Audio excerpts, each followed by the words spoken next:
Bonjour. Ces chrétiens qu'on assassine, tel est le titre d'un livre de René Guiton, publié il y a quelques mois. Jamais ce titre et le contenu de ce livre n'ont été autant d'actualité.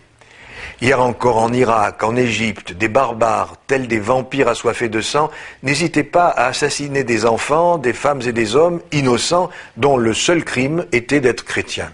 Au nom de leur foi en Jésus-Christ, ils sont déchirés par des bêtes fauves comme l'étaient les martyrs dans les antiques arènes.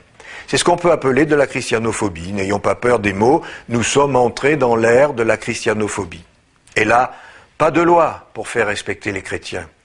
Les barbares assassinent avec les armes à feu. Mais il y a une autre manière d'assassiner, plus discrète, plus insidieuse, plus perverse même. C'est agir comme si une personne, un groupe de personnes n'existait pas.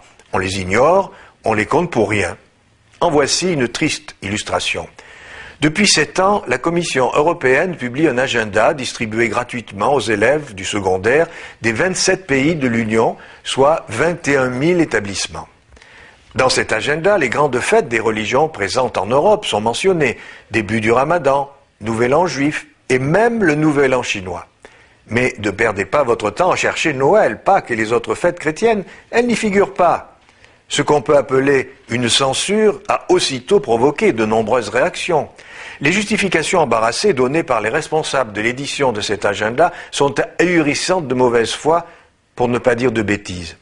Nous sommes désolés, mais nous avions oublié les fêtes chrétiennes.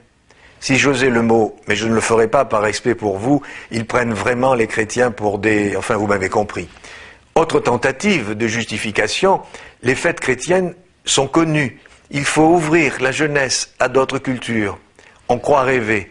D'abord, les jeunes n'ont pas attendu cet agenda pour s'ouvrir à d'autres cultures. Facebook, Twitter et compagnie le permettent largement. De plus, avant d'aller à la rencontre d'autres cultures, il est préférable de connaître la sienne. Ce qu'ils n'ont pas le courage d'avouer, c'est l'intention qui a motivé ce choix. Car, qu'on ne me dise pas qu'il ne s'agit pas d'un choix délibéré. C'est le choix de nier la culture chrétienne qui imprègne la société, nier nos racines, nier notre histoire, nier l'existence de millions de chrétiens en Europe.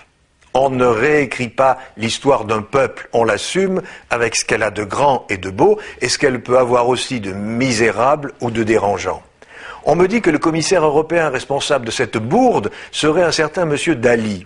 Même si l'orthographe de leur nom diffère, je ne peux pas m'empêcher de penser à l'illustre et farfelu, pour ne pas dire fantasque peintre espagnol, mais Salvador, lui, avait du talent.